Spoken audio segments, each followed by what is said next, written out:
Ouais, salut les gens, j'espère que vous allez bien. Et on se retrouve enfin pour la vidéo critique à vie sur Avengers Infinity War. Oh, vous pouvez pas savoir à quel point j'avais trop hâte de vous faire cette vidéo. Enfin déjà que la vidéo est prête, mais fallait que je fasse le commentaire.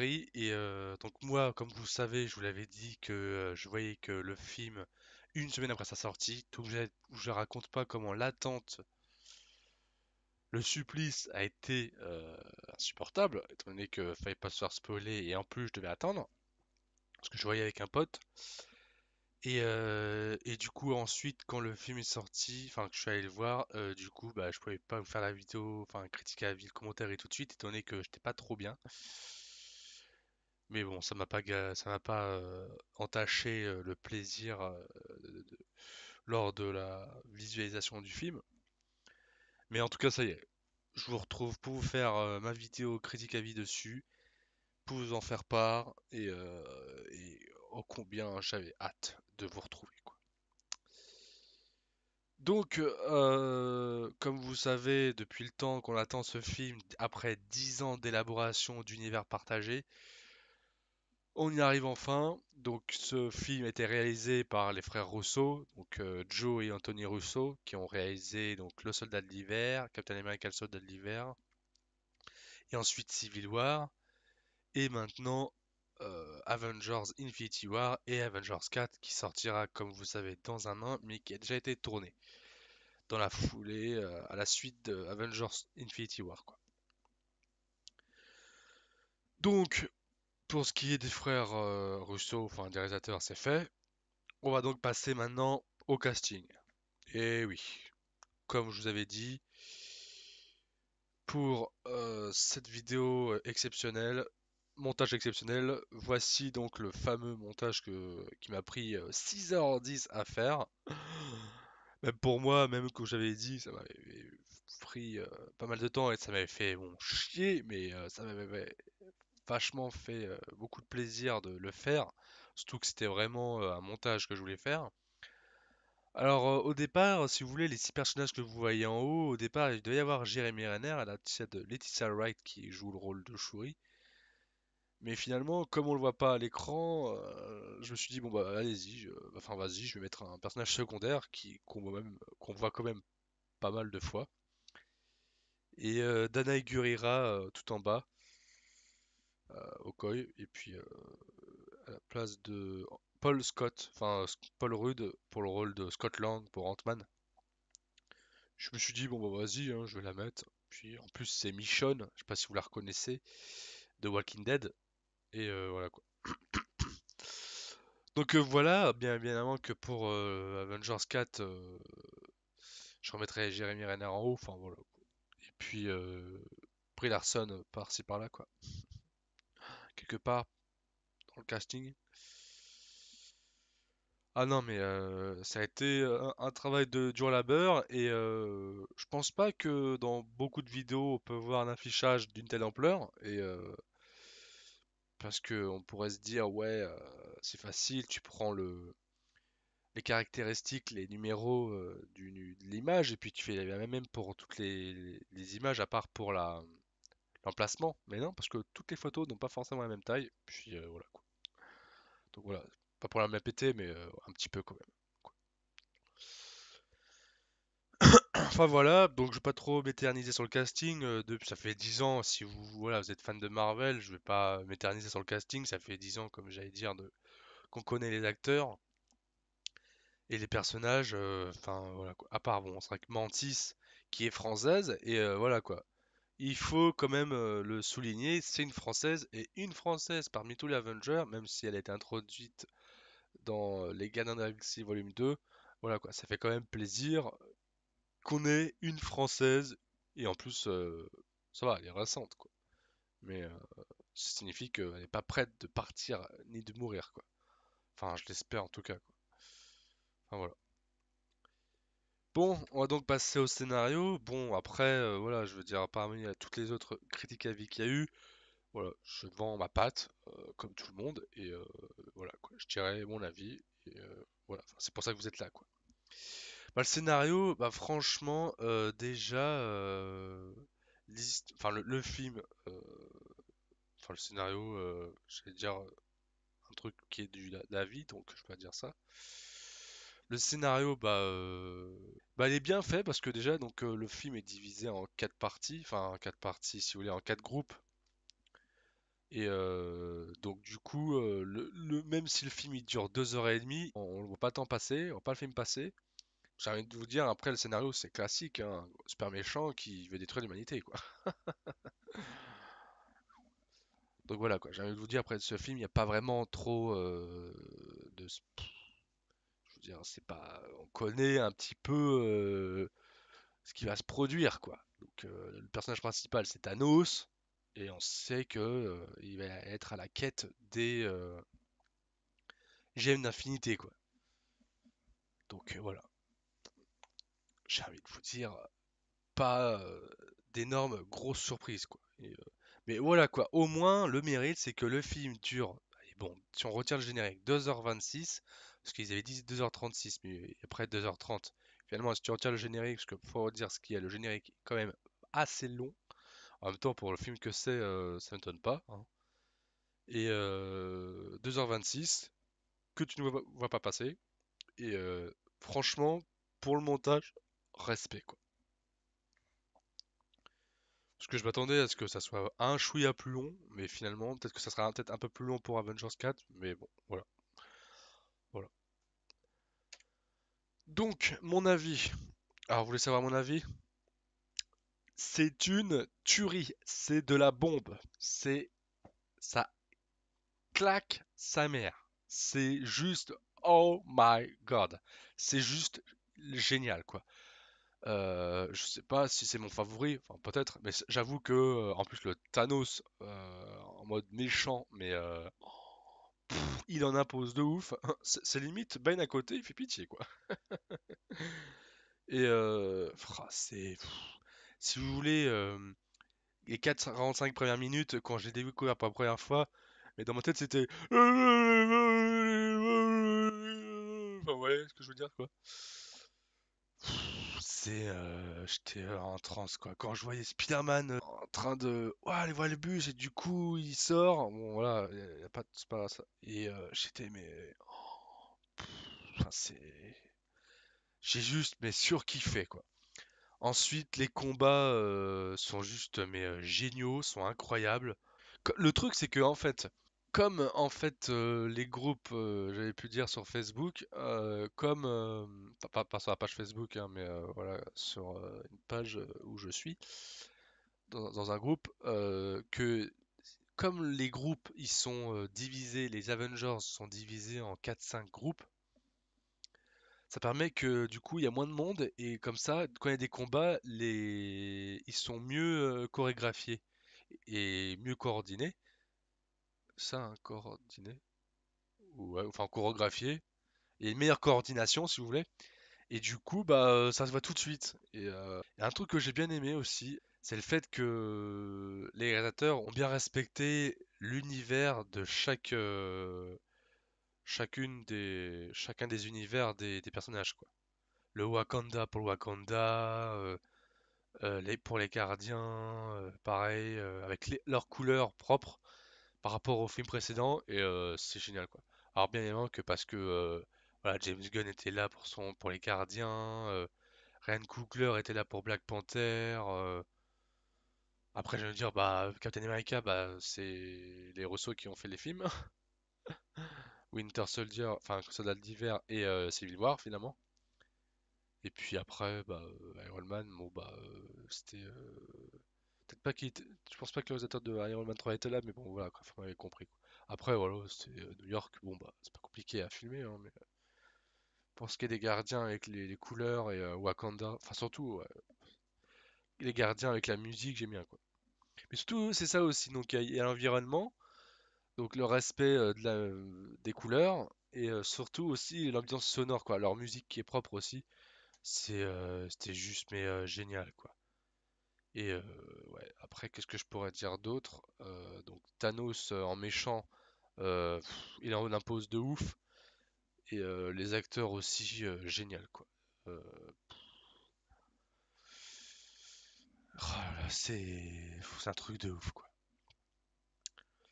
Donc, en tout cas, si vous l'avez pas vu, mais j'ai envie de vous dire, mais qu'est-ce que vous foutez encore à m'écouter? Hein? Vous faites pause et vous y allez tout de suite. Comme ça, quand vous avez vu le film, vous revenez sur la vidéo pour aller partir dans la partie spoil, quoi, pour continuer la vidéo, quoi. Parce que là, si vous l'avez pas vu, je veux dire, après, si je peux vous donner un conseil, si vous avez les moyens, allez le voir en IMAX. Sinon, bah, si vous pouvez pas, parce que vous avez pas de salle IMAX à côté, allez-y quoi. Mais dites-vous bien que c'est le film le plus cher de l'histoire du cinéma, et puisque les films est tourné intégralement en IMAX avec un casting de ouf. Et alors bon, c'est sûr, c'est pas un chef-d'œuvre, hein, mais parce que c'est un film de super-héros, alors forcément, bon, bah, il peut pas avoir d'étiquette du chef-d'œuvre parce que voilà, c'est un comic books movies, alors voilà quoi, il peut pas, ça marche pas quoi. Ouais. Mais en tout cas, ça vaut le coup d'œil de le voir en IMAX parce que l'image est nette. Bon, la 3D, elle est pas, c'est pas une 3D comme on aimerait que ça ressort, mais comme on pense à une 3D qui devrait normalement sortir de l'écran, mais ça rajoute de la profondeur et enfin voilà. Après, si vous voyez en 2D, euh, je sais pas comment ça rend en 2D, enfin en 3D euh, normal quoi, mais à la limite, bah allez voir en 2D si vous pouvez. Après en 3D normal si vous voulez, mais après si vous pouvez voir en IMAX 3D, allez-y quoi. Foncez quoi. Parce que bon, 18,20€, ça les vaut largement quoi. Donc, on va passer dans la partie spoil. Euh, donc, je vous laisse quelques secondes pour y aller. Et dès que la fiche, dès que l'icône, enfin dès que spoiler est là, vous pouvez y aller. Allez, on est à la partie spoil. C'est parti. Donc, si vous n'avez pas vu le film, faut partir. Et, euh, et pour tout le reste, je considère que vous avez vu le film.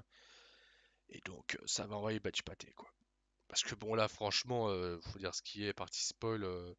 Bah, j'ai quand même pas mal de choses à dire. Des choses que j'ai bien aimées, des choses dont j'étais déçu. Mais bon, après, voilà, quoi. Déception, c'est relatif, quoi. Enfin, c'est relatif à certains degrés, quoi. Alors, pour commencer, dans le début du film, quand ça commence, la déception que j'ai eue, parce que si vous voulez, à la fin de Thor Ragnarok, à la première scène post-générique, on voit donc le vaisseau de Thanos. Comme quoi Loki demande si c'est une bonne idée de revenir sur Terre, et Thor qui lui fait probablement pas en fait. Voilà. Et ensuite on voit ce vaisseau de Thanos. Avengers Infinity War commence, et finalement en fait on voit un des membres du Black Order quoi, en train de marcher, et du coup bah, on voit les corps. Alors avant de voir les corps, c'est vrai qu'on entend un signal de détresse d'un des vaisseaux de sauvetage du vaisseau dans lequel ils étaient dans Thor Ragnarok, en train de dire oui, nous avons des passagers, c'est pas un vaisseau de guerre, ok, machin. Vous allez prendre pour un sadique, mais le truc c'est que à la fin de Thor Ragnarok, on voit tout le monde qu'il y a, et là en fait dans Avengers Infinity War, on commence et on va tous les corps par terre, quoi. Bah, perso, moi, enfin, je sais pas pour vous, je suis pas un sadique, quoi. Mais j'aurais quand même aimé voir Thanos qui débarque et faire du sale dans le vaisseau, quoi. Là, on commence, bah, il y a plein de corps par terre, et du coup, bon, là, il y a l'ordre noir qui est en train de terminer quelques cadavres, puisqu'il y avait encore des mourants. Mais du coup, on commence, bon, bah voilà, il y a plein de corps par terre. Voilà, quoi, le massacre, on n'a pas vu le massacre, quoi. Donc, bon, j'étais un peu déçu, voilà, quoi. Bon, voilà. Ensuite, ce que j'ai vraiment bien aimé aussi, c'était surtout la bataille de New York avec l'action qu'il y a. Quand du coup, bon bah, il y a Mark Banner qui essaie de transformer, il n'y arrive pas parce que Hulk a peur parce qu'il s'est pris une branlée par Thanos. Et du coup, bon bah, Iron Man qui se transforme avec son armure en nanotechnologie, quoi. Et enfin, c'était génial, quoi. Et ensuite, avec Spider-Man, enfin, il se fait projeter par l'autre là, enfin le Voldemort, quoi, si on veut. Si vous voyez de quoi, de qui je parle. Et Spider-Man, il arrive et, enfin, pendant les 45 premières minutes, je sais pas pour vous, mais ça envoie du lourd. Ensuite, on se retrouve avec Vision et la sorcière rouge, et t'as Proxima Midnight et l'autre, je sais plus comment il s'appelle. Et ensuite t'as Captain America qui arrive, et là ça arrive, et t'as la musique qui arrive, et avec le thème à lui. C'est tellement merveilleux, quoi. Ensuite, un truc qui m'a un peu déçu, c'est parce que c'est pour ça en fait dans le casting, comme je disais, c'est que finalement Scott Lang et Ant-Man sont pas là, et finalement ils disaient qu'ils étaient dans le casting, et finalement ils en parlent que quand ils sont Captain America et retourne à la maison, enfin au QG des Avengers, où il dit que du coup en fait après les accords de Sokovie, ils ont pu avoir un accord spécialisé où ils sont dans une résidence surveillée. Du coup, après, j'ai beaucoup aimé quand du coup Thor il se livre un peu à Rocket quand il parle de ce qu'il a perdu, Odin, sa sœur, même si bon c'était la déesse de la mort, puis Loki surtout quoi. Parce que c'est vrai que la mort de Loki, bon après moi je m'y attendais un peu quoi, mais bon. C'est vrai que c'était chaud. Du coup après on l'a pu le voir forger sa hache. C'est clair quoi. C'était vrai que c'était vraiment tendu quoi sur Nidavellir. Puis du coup ensuite c'était vraiment sympa à un moment donné quand il y a Star-Lord, Mantis qui rencontre Iron Man, Spider-Man, Doctor Strange, et qui voit qu'en fait ils pensaient être ses ennemis, et que finalement ils voient qu'ils sont alliés. Et ensuite quand il y a le combat face à Thanos, franchement, c'est pour ça que quand je disais que genre les combats étaient vachement bien chorégraphiés et coordonnés, enfin sur grand écran ça donne vachement bien quoi. C'est génial quoi. Et finalement après bon bah quand Star-Lord apprend que finalement Thanos a dû tuer Gamora pour avoir en échange la pierre de l'âme, parce que c'est vrai que bon, je n'avais pas parlé jusqu'à présent quoi, mais c'est vrai que finalement, bah, c'était ni Wakanda ni Heimdall. Comme quoi, ils nous auront bien eu quoi, Kevin Feige quoi pour comme piste. Du coup, finalement, je me demande ce qu'il y a bien, ce qu'il doit y avoir alors dans dans la bague à T'Challa. Bon, de toute façon, on le verra plus tard quoi. Et surtout aussi, ce qui était vachement impressionnant, c'est quand du coup il récupère le plein pouvoir Thanos et qui balance des météorites et une lune sur Stark quoi. Après j'ai bien aimé aussi surtout quand du coup après t'as à un moment donné t'as Thanos qui fait Stark, et Stark qui fait vous me connaissez? Bah oui. À mon avis moi je me suis dit que il disait ça par rapport au dans le premier Avenger quand du coup t'avais Stark qui avait envoyé la bombe nucléaire dans le vaisseau, enfin sur le vaisseau quoi, quand il est rentré dans l'espace dans Avengers 1. Ah, je pense que c'était à ce moment-là, à mon avis, mais je vois pas d'autre quel moment quoi. Il aurait pu connaître Stark, quoi. Enfin, à part ce moment-là, je vois pas trop. Donc, à la limite, si vous avez d'autres idées, n'hésitez pas à mettre dans les commentaires. Mais enfin, voilà quoi. Et ensuite, du coup, bon bah après, Thor a pu forger sa hache sur Nidavellir.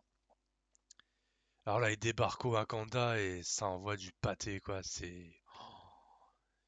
Franchement, en plus, ce qui m'a le plus surpris, mais bon, après, c'était juste logique, c'est du coup, bon, Thanos, il débarque, tous les Avengers, un à un, essayent de l'arrêter, et finalement, il utilise tous ses pouvoirs, enfin, toutes ses pierres, donc Thanos, donc, voilà, quoi. C'est logique aussi, quoi, normal. Et surpuissant, le mec, et quand du coup, après, t'as Wanda, la sorcière rouge, ou Scarlet Witch, comme vous voulez, vous prenez ce que vous voulez, qui est en train de péter la pierre, enfin, et en même temps en train de repousser Thanos. Elle pète la pierre, finalement il meurt, et du coup, Thanos il est pas méchant envers Wanda. Il fait ah mon enfant, machin. Et du coup, il recule dans le temps, il prend la pierre, et enfin, c'est le mec en mode Thug Life, quoi. Oh, le mec il avance, peinard, tranquille, et en mode, enfin, c'est un truc de ouf quoi. Et rien que pour ça, j'ai hâte de voir la suite, parce que, enfin, ah non, mais c'est le mec en mode insolence fois 1000 quoi. Un truc de ouf, quoi. Franchement, dans les déceptions après, donc ouais, comme je disais, ouais. Ah oui, et c'est ça aussi qui me vient à l'esprit, c'est que en fait, quand du coup, c'est vrai que ça m'a, quand Thor rencontre les gardiens, il dit ouais, il dit ouais, Thanos a récupéré la pierre du pouvoir parce que il y a une semaine sur Xandar car il a décimé tout le peuple. Alors, il me semble qu'il dit tout le peuple, enfin toute la planète quoi, vu qu'à chaque fois il détruisait que des planètes quoi, enfin toutes les planètes. Il disait il a récupéré, donc il était sur Xandar parce que, je sais pas si vous vous rappelez, mais à la fin du premier Gardien de la Galaxie, c'est les Cordonava qui récupéraient la pierre de l'ordre. Bien, je sais pas si vous vous rappelez, enfin si vous avez vu ma vidéo, vous savez. Enfin si vous avez vu le film, donc vous savez aussi. Mais et du coup, donc il nous apprend que Thanos a été donc sur Xandar, a décimé tout le peuple et a récupéré la pierre du pouvoir. Ça aussi, je me dis, c'est le film sur Thanos, car c'est le personnage principal où on le voit faire la quête euh, pour récupérer toutes les pierres. Le film commence, il a déjà une pierre. Je me suis dit, alors déjà de une, le mec, le massacre, on l'a pas vu. Et de une, on n'a même pas vu qu'on a récupéré la pierre euh, sur Xandar. Alors bon, je me suis dit, bon, ok, déjà que le film de base, il dure 2h30, 2h26, il aurait pu être encore plus long. Si en plus on rajoute encore des scènes, ça aurait été encore... Bah ouais, mais bon, tu fais un... Enfin, ok, d'accord, on le voit récupérer les 5 pierres, mais bon, au final, quand tu vois la fin et que c'est Doctor Strange qui lui file la pierre, justement parce qu'il se dit que il lui file la pierre parce que c'est la seule possible, que c'est en lui passant la pierre qu'ils vont gagner. Oh, ok, admettons. Enfin bon. Et donc voilà, quoi, ça, c'était juste des petites déceptions, enfin, des déceptions de sadique, quoi. Vous pouvez dire ça. Ouais. Enfin voilà, quoi. Après, voilà, c'était juste, je me dis, il est en train de faire du sale, autant qu'on le voit. Mais bon, c'est vrai que déjà le flashback, on les voit tuer ses parents, enfin, la moitié. Et puis voilà, quoi. Et du coup, ouais, bah après, à la fin, la moitié qui part, quoi. Alors au départ, j'ai trouvé con, hein, mais pourtant, c'est vrai que dans la bande-annonce, il le dit, quoi. Même pendant le film. C'est juste que, en fait, quand tu vois les personnes partir en fumée, bah, comme les personnes elles sont encore vivantes, tu vois, tu les considères pas comme si ça te fait pas penser qu'elles meurent en fait, tu vois. Parce qu'elles s'évaporent, ok, mais pour moi, je me suis dit, non mais il leur arrive quoi là? Mon pote, il me fait, bah, c'est la moitié de l'humanité qui meurt, quoi. Enfin, la moitié de l'univers, quoi. Ah bah oui, c'est vrai. Bah, comme je vous dis, c'est quand la personne elle est en train de parler et que petit à petit elles sont en train de s'évaporer, tu te dis pas qu'elle meurt, quoi. Alors que tu vois, si elle était en train de s'endormir, ok, mais bon, enfin voilà quoi. Enfin voilà, en tout cas, pour ce qui est du film, même aussi un dernier truc que j'ai kiffé surtout, parce que après, bon, voilà, au fond, les déceptions, c'est juste par rapport au massacre, quoi. Mais sinon, au final, enfin, c'est rien de grave, quoi. Et du coup, c'est vraiment Spider-Man quand du coup il lui envoie Riley lui envoie son Spider, son Iron Spider, son costume Iron Spider, et qu'après quand du coup ils envoient Voldemort dans l'espace, ça aussi j'ai bien aimé parce que du coup ils reprennent ce qu'ils avaient fait dans Civil War avec le truc des références pop culture que Peter Parker a, et il utilise donc son Iron Spider avec les branches, avec les pattes à arrière et de son costume, et c'est juste génial quoi. C'est pour ça que je me dis, j'espère que dans Spider-Man Homecoming 2, il aura toujours son costume. Bon, j'espère quoi. Ah oui, et aussi deux autres choses qui me reviennent à l'esprit. C'est déjà quand Thanos va sur Vormir avec Gamora pour avoir son dû, pour récupérer la pierre de l'âme, il se rend compte du coup que il faut qu'il passe donc Gamora en échange de la pierre de l'âme, une âme contre une autre. Et c'est là qu'il rencontre Crâne Rouge et je lui disais ah tiens le voilà lui parce que je me souvenais qu'en fait dans Captain America First Avenger je me souviens que je sais pas si pour vous rappeler aussi on voit le cube à côté avec Captain America aussi et en fait Crâne Rouge il part et c'est plus tard qu'après en fait je me suis dit ah mais en fait c'est la pierre de l'espace donc du coup il a dû être téléporté ailleurs donc voilà du coup bon bah on a eu la réponse. Et ensuite, donc j'avais dit plus tôt que j'avais été déçu parce que du coup, on n'avait pas vu Thanos récupérer la pierre du pouvoir sur Xandar. Là, pour le coup, c'est quand ensuite Star-Lord, Drax et Gamora sont sur Nowhere pour aller récupérer la pierre de la réalité avant Thanos. Et finalement, on se rend compte qu'il l'a déjà, étant donné qu'il montre une réalité différente. Et comme je me souviens que comme c'était Sif et Vlastag qui avaient remis la pierre de la réalité, l'éther, à, dans un gros pot, je sais pas si vous vous rappelez, dans un gros pot de terre avec la ligne rouge au milieu, donc qui est la pierre. J'aurais bien aimé voir, j'aurais été curieux de voir comment il a fait pour récupérer la pierre, quoi. Bon, je suppose que de ce fil rouge, parce que comme à la base c'est un liquide rouge, j'aurais bien été curieux de voir comment il fait pour passer du liquide rouge à la pierre, quoi. Après, je suppose que avec la terre, transformer ça en pierre ou je sais pas quoi pour solidifier le liquide. Enfin, bon. En tout cas, voilà quoi. C'est deux pierres où on n'a pas vu quand Thanos l'a récupéré et l'a mis sur son gant, et que, enfin, j'aurais été curieux de voir comment il s'y est pris quoi. Enfin voilà. Bon bah en tout cas voilà, franchement voilà mon avis. Donc enfin c'est juste génial quoi. Donc du coup pour ce qui est de l'avenir. Alors, comme vous avez pu voir, bon bah, je veux dire, après, c'était censé être la première partie. Donc, dans la seconde partie, ça sera dans la deuxième partie. La seconde partie sera dans la deuxième. Ok. Bon, faut dire aussi que, bon, je fais ça encore à de nouveau tard le soir. J'aurais aimé faire ça plus tôt, mais j'ai pas trop pu. Bon, bref. Et du coup, bon bah, donc la suite dans la prochain Avenger. Donc, bien évidemment que tous ceux qui sont partis. En tout cas, quand Thanos a claqué des doigts, ils vont revenir. Après, pour ce qui est de vision de Gamora, Loki et Heimdall, Vision, ouais, Vision, Gamora, Heimdall et Loki, et ben c'est foutu quoi. Ouais, Vision, Gamora, Loki et Heimdall, ouais. Mais par contre, tous les autres, bah ouais,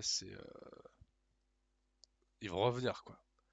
Et a priori, ça serait grâce au subquantique de Ant-Man, parce que donc, comme on apprend un petit peu grâce à l'humoriste, enfin l'acteur qui fait de l'humour dans Ant-Man et la Guêpe, qui sort en juillet.